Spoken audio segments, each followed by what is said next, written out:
கண்ணியமிக்க சகோதரர்களே, எல்லாமே நல்ல அடியார்களே, காலமும் நேரமும் இருக்கின்றதே இறை அத்தாட்சிகளில் உள்ளதாக இருக்கின்றது. நம்மை விட்டு கடந்து செல்லக்கூடிய ஒவ்வொரு வினாடியும் இது அல்லாஹ்வுடைய அத்தாட்சிகள் உள்ளதாக இருக்கின்றது என்பதாக வல்ல அல்லாஹ் ஜல்ல ஷானுஹு தஆலா தன்னுடைய அருள்மறையிலே சொல்லி காட்டுகின்றான். இன்ன ஃபீ ஹல்கிஸ் ஸமாவாத்தி வல் அர்த் வக்திலாஃபில் லைலி வன் நஹாரி லஆயாத்தின் லிஉலில் அல்பாப். நிச்சயமாக வானங்கள், பூமி ஆகியவற்றின் படைப்பிலும் இரவு பகல் மாறி மாறி வருவதிலும் அறிவுடையவர்களுக்கு பல அத்தாட்சிகள் இருக்கின்றன என்பதாக அல்லாஹ் ஜல்ல ஷானுஹு தஆலா கூறுகின்றான். கண்ணியமிக்கவர்களே, இங்கு அல்லாஹ் தஆலா இரவு பகல் மாறி மாறி வருகின்றதே, இது அல்லாஹ்வுடைய இறை அத்தாட்சிகளில் உள்ளவையாக இருக்கின்றது என்று கூறி காலத்தினுடைய அந்த மகிமையை நமக்கு சொல்லி காட்டுகின்றான், உணரச் செய்கின்றான். குர்ஆனில் அல்லாஹ் தஆலா பல இடங்களிலே காலத்தை குறிக்கக்கூடிய வார்த்தைகள் மீது அல்லாஹ் தஆலா சத்தியமிடுகின்றான். உதாரணத்திற்கு வல் ஃபஜ்ரி, அதிகாலையின் மீது சத்தியம், வல் லைல், இரவின் மீது சத்தியமாக, வன் நஹாரி, இன்னும் பகலின் மீது சத்தியமாக, வல் துஹா, முற்பகலின் மீது சத்தியமாக, வல் அஸ்ர், காலத்தின் மீது சத்தியம் என இவைகளெல்லாம் காலத்தை குறிக்கக்கூடிய சொற்கள். முற்பகல், இரவு, பகல், காலம் என்பதாக அல்லாஹ் தஆலா இந்த காலத்தை குறிக்கக்கூடிய சொற்களின் மீது சத்தியமிட்டு சொல்லுகின்றார் என்று சொன்னால், இவைகளது நமக்கு புரிய வேண்டியது காலத்தினுடைய நன்மதிப்பு எவ்வளவு என்பதை அல்லாஹ் தஆலா நமக்கு உணர்த்தி காட்டுகின்றான். நம்மை விட்டு கழியக்கூடிய ஒவ்வொரு வினாடி அது என்னத்தை சொல்லிட்டு போகுது? மனிதா, நீ மரணத்தை முன்னோக்கி செல்லுகின்றாய் என்ற செய்தியை சொல்லிவிட்டு தான் செல்லுகின்றது. நம்மை விட்டு கடக்கக்கூடிய ஒரு வினாடி, ஒரு மணி நேரம், அது சொல்லிவிட்டு செல்லுகின்றது. மனிதா, நீ எண்ணின் பக்கம் நீ நெருங்கி விட்டாய் என்று சொல்லிவிட்டு தான் செல்லுகின்றது. நாம இப்போ 2023 2024 அடியெடுத்து வைத்திருக்கின்றோம். மக்கள்லாம் பெரிய ஆச்சரியமாக இருக்கும், என்னடா இது, இப்பொழுதுதான் 2023 நாம பார்த்த மாதிரி தெரியுது, திரும்பி பார்ப்பதற்குள்ளாக 2024 தொடங்கிடுச்சு, இவ்வளவு வேகமாக போவதே காலம் என்பதாக நமக்கெல்லாம் ஆச்சரியமாக இருக்கலாம். உண்மை இதுதான். பெருமானார் ஸல்லல்லாஹு அலைஹி வஸல்லம் சொன்னார்கள், யதகாரபு ஸமான், கியாமத் நாளுடைய அடையாளங்களில் ஒன்றை சொன்னார்கள். அந்த கியாமத்துடைய அடையாளங்களில் ஒன்றுதான் காலங்கள் சுருங்கும் என்று சொன்னார்கள். காலம் பரக்கத்து இருக்காது. இப்பொழுதுதான் நம்ம ஜும்மா தொழுதுட்டு வெளியே போன மாதிரி தெரியுது, அடுத்த ஜும்மா வந்துருச்சு. எவ்வளவு வேகமாக நடக்கின்றது. இவைகளை கியாமத்துடைய அடையாளங்களில் ஒன்று சொன்னார்கள் பெருமானார். பல அடையாளங்கள் ஒன்றுதான் காலங்கள் சுருங்கும், அதிலே பரக்கத்து இருக்காது. எந்த அளவுக்கு என்று சொன்னால், ஒரு வருடம் இருக்கின்றதே ஒரு மாதத்தை போன்று இருக்கும். ஒரு வருஷமே ஒரு மாசத்தை போலதான். இப்பதான் நம்ம விட்டு போன மாதிரி இருக்குது, அடுத்த வருஷம் வந்துருச்சு. அது வேற, அதுல 5 நாள் கழிஞ்சு போயிடுச்சு. ஒரு வருடம் ஒரு மாதத்தை போன்று இருக்கும், ஒரு மாதம் ஒரு வாரத்தை போன்று இருக்கும், ஒரு வாரம் ஒரு மணி நேரத்தை போன்று இருக்கும், ஒரு மணி நேரம் ஒரு நிமிடத்தை போன்று இருக்கும். கியாமத்துடைய அடையாளங்கள் அவ்வளவு பரக்கத்து இருக்காது. காலம் மிக வேகமாக சொல்லும், காலம் நெருங்கிவிடும் என்று சொன்னார்கள் பெருமானார் ஸல்லல்லாஹு அலைஹி வஸல்லம். இந்த காலத்தில் இருக்கின்றது நமக்கு சொல்லும் பாடம் நிறைய இருக்குங்க. நாம கிழிக்கக்கூடிய அந்த காலண்டர் இருக்குல்லவா, அது நாம கிழிக்கக்கூடிய அந்த காலண்டர் இருக்கின்றது. நாம காலண்டரை பேப்பரை கிழிக்கவில்லை, வாழ்க்கையினுடைய ஒவ்வொரு பக்கத்தையும் நாம் கிழித்துக் கொண்டிருக்கின்றோம். எப்படி காலத்துடைய ஒவ்வொரு பேப்பராக கிழித்து கிழித்து கிழித்து ஏன்னா அவங்க கடைசியா காலண்டர் முடியும் போது வருடமும் முடிந்து விடும். இப்படித்தான் மனிதனுடைய வாழ்க்கை என்ற பயணம் இருக்கின்றது. ஒவ்வொரு நாளாக கடிந்து கடிந்து கடிந்து அங்கு காலண்டர் கிழிந்து கிழிந்து எப்படி முடிகின்றதோ மனிதனுடைய வாழ்க்கை ஒவ்வொரு நாளாக கடிந்து கடிந்து ஒரு நாளைக்கு முடிவுக்கு வருகின்றன. எனவே காலண்டரை நாம் கிழிக்கும் போது நம்முடைய வாழ்க்கையில் ஒரு நாளை நாம் கிழிக்கின்றோம் என்ற சிந்தனையை நாம் கொண்டு வர வேண்டும் சகோதரர்கள். இன்னும் நிறைய செய்திகள் நமக்கு இந்த காலங்களும் நேரம் நிறைய உணர்த்துகின்றது. ஒவ்வொரு நொடிகளாக சேர்ந்து மணிகளாகின்றது. 60 நொடி சேர்ந்துச்சுன்னா என்ன ஆகுதுங்க? நிமிடங்கள் எல்லாம் சேர்ந்து மணி நேரங்கள் ஆகின்றன. ஒவ்வொரு மணி நேரமாக சேர்ந்து 24 மணி நேரம் ஆயிடுச்சுன்னு சொன்னா ஒரு நாள் ஆகின்றது. அப்படியே நாட்கள் எல்லாம் சேர்ந்து மாதங்கள் ஆகின்றன.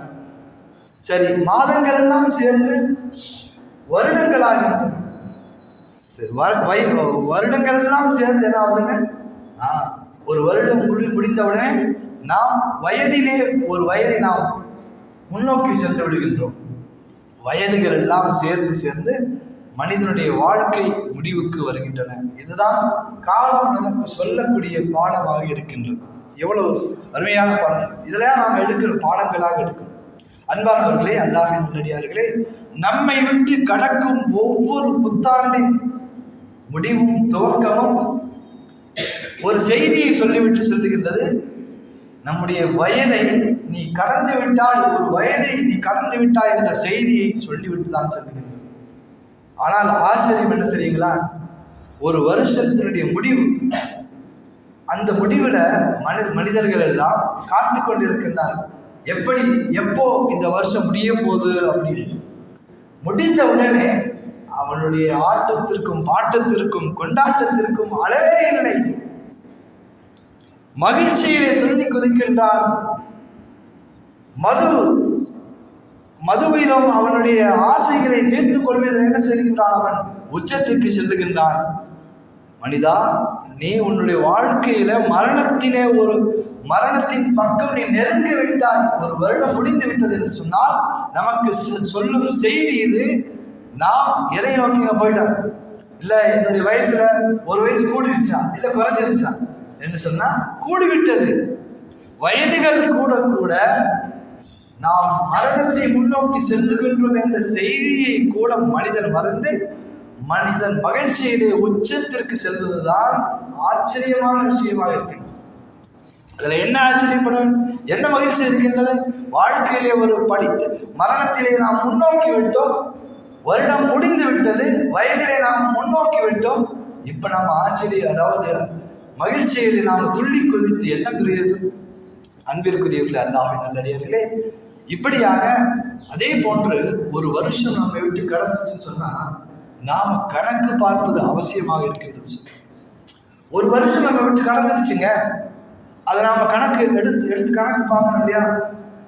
நாம் என்னுடைய வாழ்க்கையிலே ஒரு வருடத்தை கடத்தி விட்டேன், இதுல என்னுடைய அமல்கள் என்னென்ன இருந்தது என்பதை நாம் திரும்பி பார்ப்பது கட்டாயமாக இருக்கின்றது. என்னுடைய வாழ்க்கையில் எவ்வளவு முன்னேறி இருக்கின்றேன், நன்மை செய்கையில் நான் எவ்வளவு முன்னேற்றம் அடைந்திருக்கின்றேன்.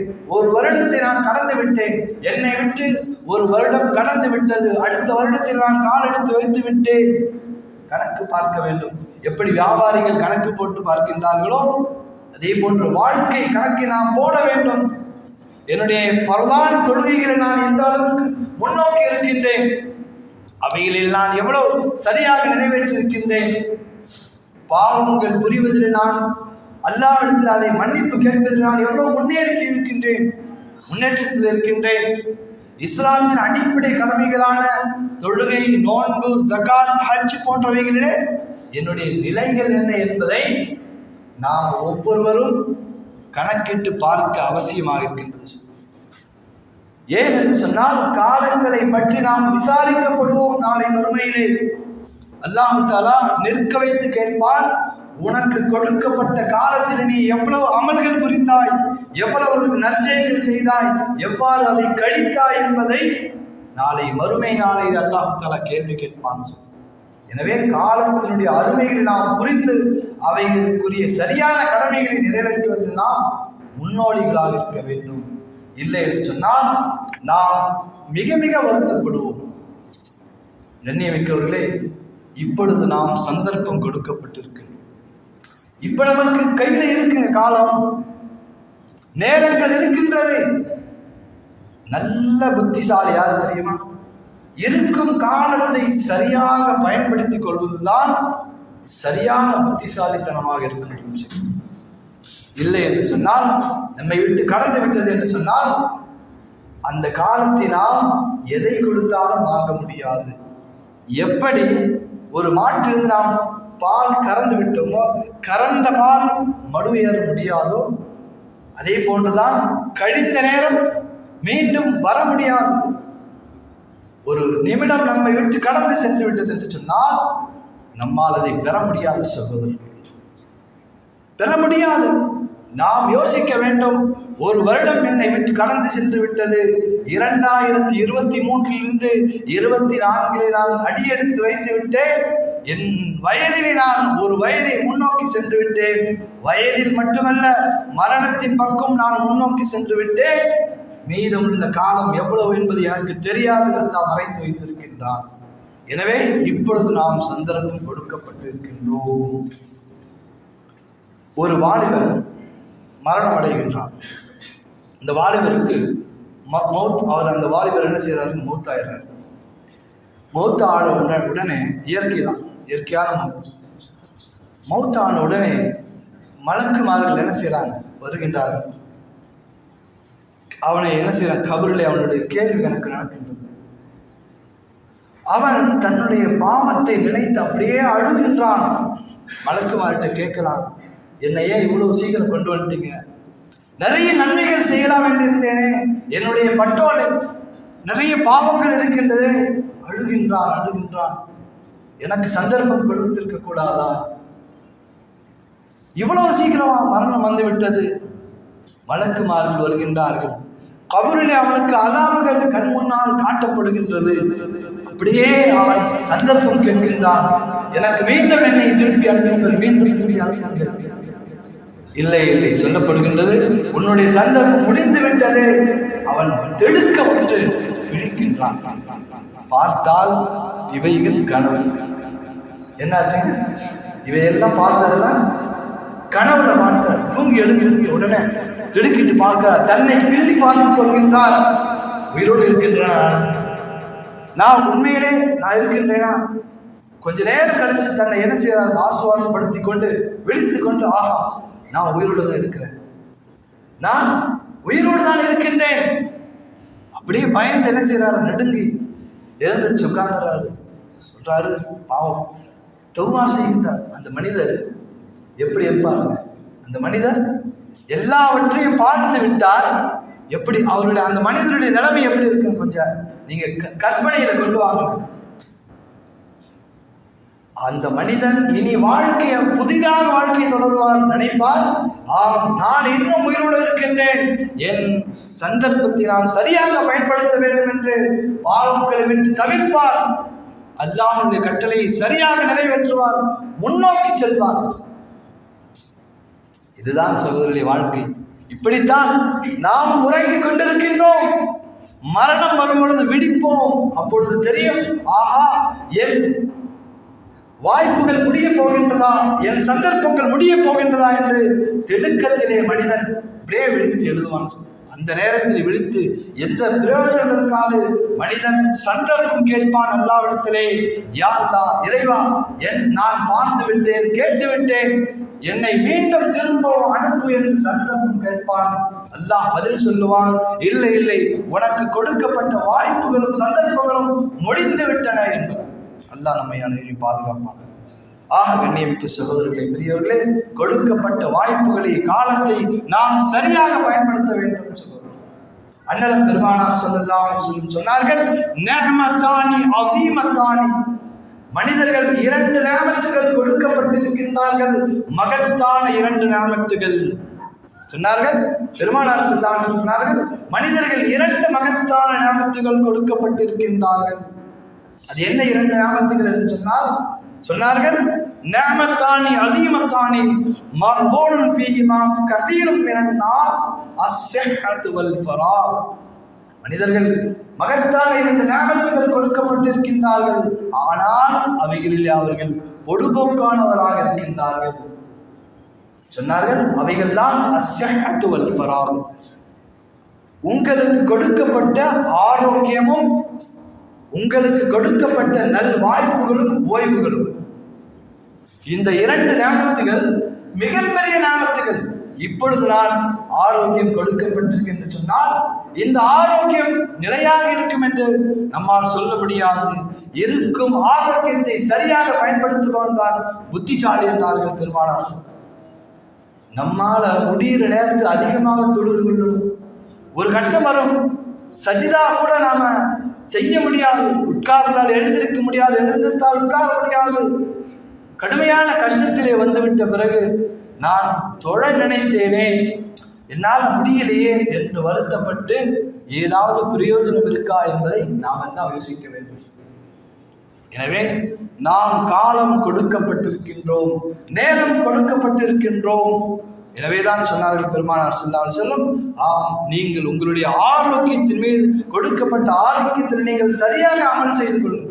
அது மகத்தான நிஅமத்துகள், மகத்தான பேருபகாரம், பெரும் கொடைகள் அவைகள். அந்த சந்தர்ப்பத்தை நாம் தவறு விட்டுவிட்டால், நம்முடைய வாழ்க்கையிலே நேரங்கள் கழிந்து விட்டது என்று சொன்னால், அந்த ஆரோக்கியத்தை இழந்து விட்டோம் என்று சொன்னால் பிறகு வருத்தப்பட்டு பிரயோஜனம் இருக்காது.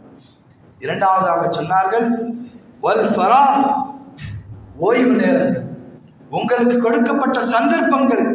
உலகத்தில் நாம் முன்னாடி சொன்னது மாதிரி நாம் நேரம் கொடுக்கப்பட்டிருக்கின்றோம். வாய்ப்புகள், இன்னும் வாய்ப்பு இருக்கின்றது, இன்னும் நேரம் மீதம் இருக்கின்றது, இன்னும் வாய்ப்புகள் மீதம் இருக்கின்றது. இந்த மீதம் உள்ள காலத்தை நான் சரியாக பயன்படுத்த வேண்டும். என்னுடைய பரதான தொழுகைகளிலே என்னுடைய நிலை என்ன? என்னுடைய நல்ல அமல்களிலே என்னுடைய நிலை என்ன? குர்ஆன் ஓதுவதிலேயும் அல்லாஹ்வுடன் நான் விக்ர் செய்வதும் அல்லாஹ்வுடன் பேசுவதிலும் என்னுடைய நிலை என்ன? ஒவ்வொருவரும் நாம் யோசிக்க கடமைப்பட்டிருக்கின்றோம் சகோதரர்களே. காலம் நம்மை விட்டு கடந்து சென்று விட்டது என்று சொன்னால், வாய்ப்புகள் முடிந்து விட்டது என்று சொன்னால், நாம் எந்த விதமான அமல்களையும் செய்ய முடியாது, பிறகு திரும்பவும் அனுப்பப்பட மாட்டாது. எனவேதான் பெருமானார் ஸல்லல்லாஹு அலைஹி வஸல்லம் சொன்னார்கள், புத்திசாலி யார் என்று சொன்னால், வாழும் காலத்திலே தன்னுடைய மறுமைக்காக வேண்டி சரியான கட்டுசாதத்தை அவன் சேகரித்து வந்தான். கட்டுசாதத்தை என்ன செய்யுங்க, ஒரு பெரிய பிரயாணத்திற்கு போகின்றோம், பெரிய ஒரு சஃபர் இருக்கின்றது நமக்கு. அந்த பிரயாணத்திற்கு தேவையான கட்டுசாதத்தை இப்பொழுதே நாம் தயார் செய்து கொள்ள வேண்டும். எங்கேயாவது வெளியூருக்கு போகிறோம், அதுக்கான எத்தனை தயாரிப்புகள் நாம் செய்கின்றோம். எதையாவது நான் மறந்து விடுவேனா, எழுதி வைத்து என்ன செய்யறாங்க, அதையெல்லாம் சரியாக நாம இதை மிஸ் ஆயிடுமா, இது மிஸ் ஆயிடுமா, ஒவ்வொன்றாக டிக் பண்ணி வேலை செய்கின்றோம். அதே போன்றுதானே மறுமை என்ற பயணம் இருக்கின்றது, மன்னரை என்ற வாழ்க்கை இருக்கின்றது, அழியாத வறுமை இருக்கின்றது. இவைகளுக்கான தயாரிப்புகள் நான் உலகத்தில் எவ்வளவு செஞ்சேன். காலங்கள் மட்டும் நம்மை விட்டு கடந்து சென்று கொண்டே இருக்கின்றது. இப்பொழுதுதான் எனக்கு 20 வயது ஆனது போல் தோன்றுகிறது, இப்பொழுது 40 ஆகிவிட்டது, இன்னும் கடக்க நான் கடந்து சென்று கொண்டே இருப்பேனே. இதற்கான முன் தயாரிப்புகள் என்ன என்ற முன் யோசனைகளோடு வரும் காலங்களை நாம் பயன்படுத்தி கொள்ள வேண்டும் சகோதரர்களே. எனவே நாம் மீதம் காலம் கொடுக்கப்பட்டிருக்கின்றோம், மீதம் என்றும் அவகாசம் கொடுக்கப்பட்டிருக்கின்றோம். அந்த அவகாசத்தை நாம் சரியான முறையிலே பயன்படுத்தி கொண்டோம் என்று சொன்னால் இன்ஷா அல்லாஹ் நாம் தான் புத்திசாலிகளாக இருக்க முடியும். எனவே அதற்கான தயாரிப்புகளை நாம் எல்லாம் முன்னெடுக்க வேண்டும் என்பதே இன்றைய ஜும்மாவுடைய கருத்தாக சொல்லி, வல்ல அல்லாஹ் நம் அனைவருக்கும் கழிந்த காலங்களிலே நாம் செய்த பாவங்களுக்கான பாவ மன்னிப்பை தேடுவதையும், இருக்கும் காலத்தை சரியான முறைகளை பயன்படுத்தி கொள்ள அல்லாஹ்வுடைய கட்டளைகளான தொழுகைகளை சரியான முறையில் நிறைவேற்றுபவர்களாக, அல்லாஹ்வுடைய வேதத்தை தினந்தோறும் எடுத்து ஓதக்கூடியவர்களாக, அதனுடைய கருத்தை படிப்பவர்களாக, அன்னரும் பெருமானார் ஸல்லல்லாஹு அலைஹி வஸல்லம் வாழ்க்கை நெறிமுறைகளை ஒவ்வொன்றாக என்னுடைய வாழ்க்கையிலே எடுத்து நடக்கக்கூடிய மக்களாக அல்லாஹ் ஜல்ல ஷானஹு அனைவரையும் ஆக்கி அருள்வானாக. ஆமீன். வாஹிரு தஅவானா அல்ஹம்துலில்லாஹி ரப்பில் ஆலமீன். அஸ்ஸலாமு அலைக்கும் வரஹ்மத்துல்லாஹி வபரகாத்துஹு.